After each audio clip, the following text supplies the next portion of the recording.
Hi guys, welcome back to my channel. It's Joyce here again for you guys today with another perfume review. So today we're going to be talking about a brand new brand on the block, although apparently not that brand new, it's just brand new to me, and that is LK Fragrances. So if you're interested to hear my thoughts about one of the fragrances that I picked up from this line, then continue watching and also hit that subscribe button down below. It would really do me a solid. You could just hit the button, just go ahead and hit it and become one of the family, okay? And also, if you can, click that bell so that you're notified whenever I upload a video, because sometimes videos can get lost in the mix, so you don't want to miss that, do you? No. All right, anyway, let's go ahead and get into the video. So today I'm very excited to talk about a brand new brand that I've come across from one of my favorite perfumers, okay?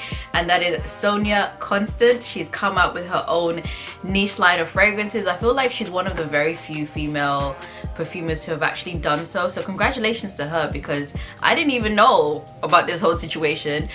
Quick story time, I was on the Harvey Nichols website when they were doing their cyber weekend, the cyber event for Black Friday. And I was looking through their exclusives, because usually when I shop, if I've got a discount with a department store, I will go to whatever's exclusive to them, because it just makes more sense to get something on a discount when it's exclusive to them.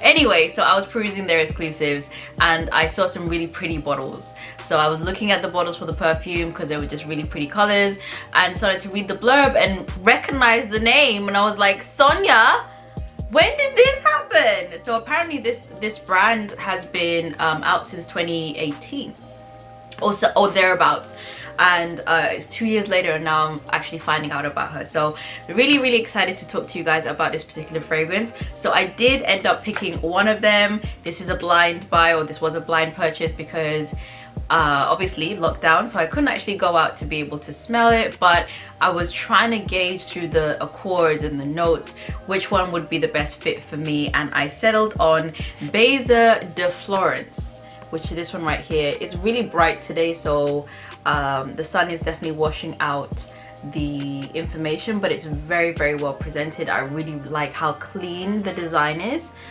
Hopefully you guys can see that. It's got like a gold foiling where the name of the perfume is, and then on the side you do have the name of the brand. And then at the back, because this is a sleeve, so you can take that out, and the sleeve will be the sleeve that is for the particular fragrance. So at the back, the little blurb says, "A dream of romance in Florence. This delicate kiss powdered with iris is the first, left like an offering with curls of incense and myrrh on the neck of the one you love. A ray of jasmine scented light, a breath of heliotrope, and a caress of cedar hold, the moment suspended in an immaculate white halo.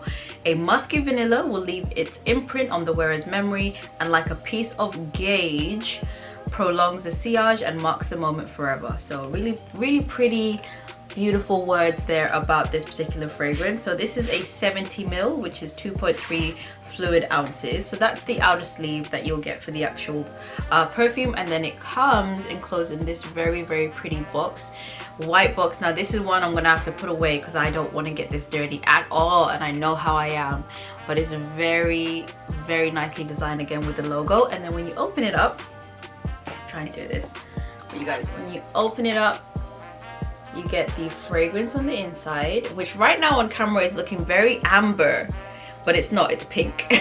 And then it just looks like that on the inside. So let me get the bottle out. Also on the inside of where the perfume is nestled, you will get this little piece of paper, and that basically describes each of the fragrances. It's a very similar blurb to the one that was on the back of the box.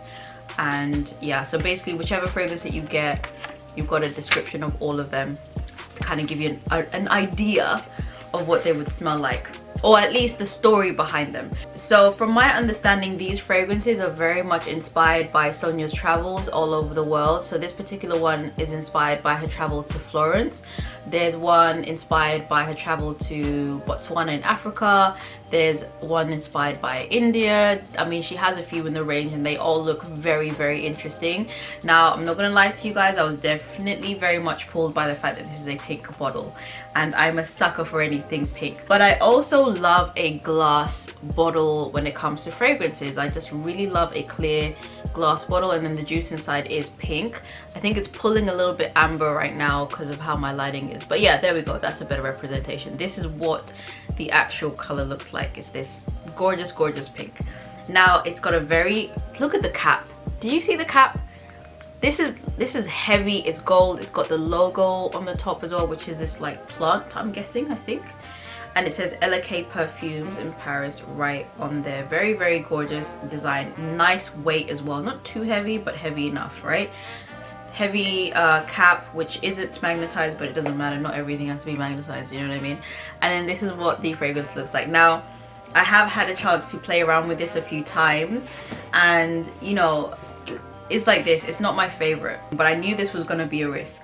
I knew this was going to be a risk because A, it's a blind buy, B, it's a different, it's not Sonia making fragrances for big fragrance houses, you know, where there's a brief and there's like expectations and you're trying to make something that's very consumer friendly. This is her, you know, her art, her travels, and her kind of approach to fragrances and olfactory and that kind of thing. So I knew it was going to be a risk anyway, but I didn't mind taking the risk because I definitely wanted to expand my horizons when it comes to different fragrances. And this is one that is definitely testing me. It's pushing my boundaries for sure, but in a good way, in definitely a good way. So I'll spray it first and then we can go to Fragrantica. So in the top, you can definitely smell the iris. I love an Irish note. It's an iris note, which is very fresh, clean, slightly sweet, very feminine, almost powdery, and just really, really feminine and just soft. You're immediately introduced to the mid, which has a strong incense, myrrh, and frankincense composition, right? And the frankincense in this is what I think is throwing me ever so slightly, because my nose has become a lot more used to myrrh through some of the fragrances that I've been trying, and it's become a lot more used to incense. But honestly, I think this is the first fragrance that I've owned that actually has that frankincense note, especially mixed in with the myrrh, right? If you want to smell like a Catholic church on Sunday, those two resins in the center definitely define that kind of experience. If you guys have ever been to a Catholic church when they're burning the resins and they're burning the myrrh in church, that's what's in the mid, which at first was a little like, whoa, I was taken aback. But it's not, it's a pretty take on it. It's a feminine take on that whole smoky experience. And it does linger on for a while, to be honest. Like, you're definitely gonna get that whole myrrh and frankincense experience for a while. But as it starts to dry down, that will dissipate somewhat and you'll be left with the warm vanilla, which isn't too sickly sweet. It's just about there, honestly. It's not really, really there. It's there, but it's not really, really there. And some softer accords, which I can't really tell what they are, but quite soft. Yeah, so I've been spraying a whole bunch of other perfumes on my skin, so I'm not even gonna try and add this to my skin. But on me, the dry down is the most pleasant part because of that soft vanilla, you know, I think it's musk, I'm not too sure, but whatever the softness of it in the dry down is what I'm really pleasantly surprised by. So basically it had the majority of the notes that I would look for when it comes to a fragrance, which is your iris, your vanilla, I think there's musk in there's some heliotrope, you know, but the frankincense and the myrrh is really the heart of this fragrance. So if you are interested in any of those two notes, then this is definitely one to try and get your nose on. So let me pull up Fragrantica real quick. Okay, so Baiser de Florence from LK. The main accords are amber, powdery, vanilla, warm, spicy, iris, balsamic, sweet, and fresh spicy.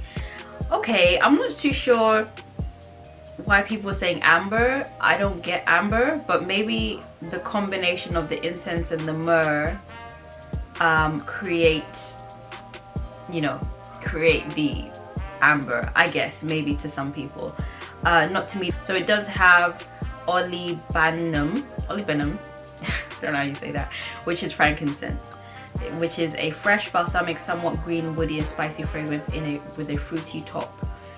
Sure.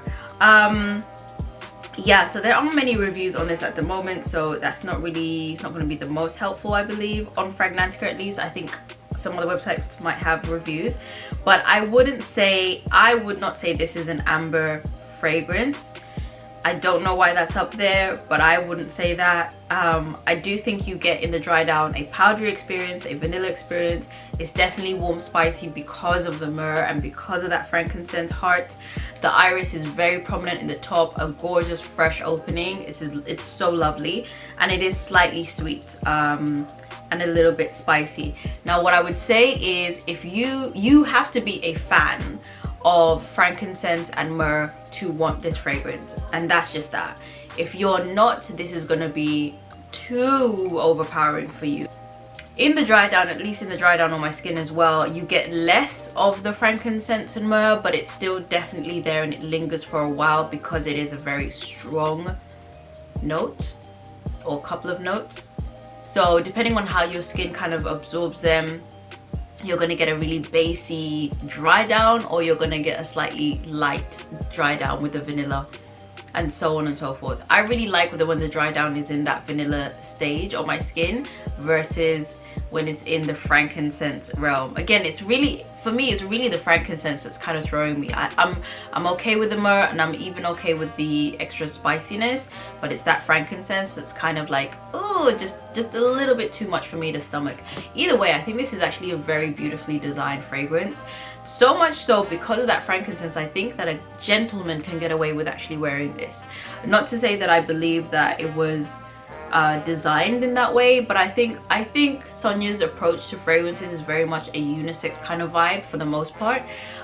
This obviously because it's a pink bottle and whatnot, and some of the notes on there kind of lean very much on a feminine side, but I do think that because of that heart of the resins, a guy can get away with wearing this and can smell very, very nice.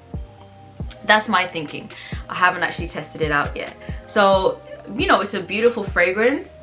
I really want to be able to try out some of the other ones in her line. Again, this is, you know, this is her representation of her travels in a perfume form, you know. So I never expected this to be like a crowd pleasing kind of fragrance, or anything that was gonna be like you know, super popular, but I really wanted to understand her take and her expression in a fragrance form, and I think this has been done very, very well. The performance on my skin as well is pretty good. It's pretty good. Again, I think it's got some strong notes which last very, very, very well. So for me, I'm thinking 4 to 6 hours for sure I can still smell it. I haven't been able to really test it in the elements and everywhere else to know if it can really withstand being outside and stuff like that, but again, it's got a very strong base. It's got a very strong heart with the resin, so I feel like it's going to be okay. It will slightly sit close to the skin if you don't overspray it. And again, if the dry down on you leans very much on the vanilla warm side, then it's going to sit even closer on the skin if you like that. So overall, I think she's done an amazing job with this fragrance. This is definitely one that I'm going to keep testing my nose with, so I can like push the boundaries of what I can smell and the things that I can pick up. It's a very, very well done. The story that this tells is really fluid. It's really romantic. I really appreciate her take on this, and I'm actually really excited to actually, you know, be able to support my female perfumers, because they are really, really, really talented, and they deserve to be showcased, you know, and they deserve for people to talk about their fragrances because they're amazing. So my plan is to be able to, once lockdown is over, is to go to Harvey Nichols and see if I can smell some of the other ones, and maybe I'll be able to pick up one more from this range. But otherwise, if you guys are interested, I think she does have a discovery set on her site. I think, I'm not sure, hopefully she does, so you guys can actually test it out. But Baiser de Florence from LK is definitely a really, really magical fragrance.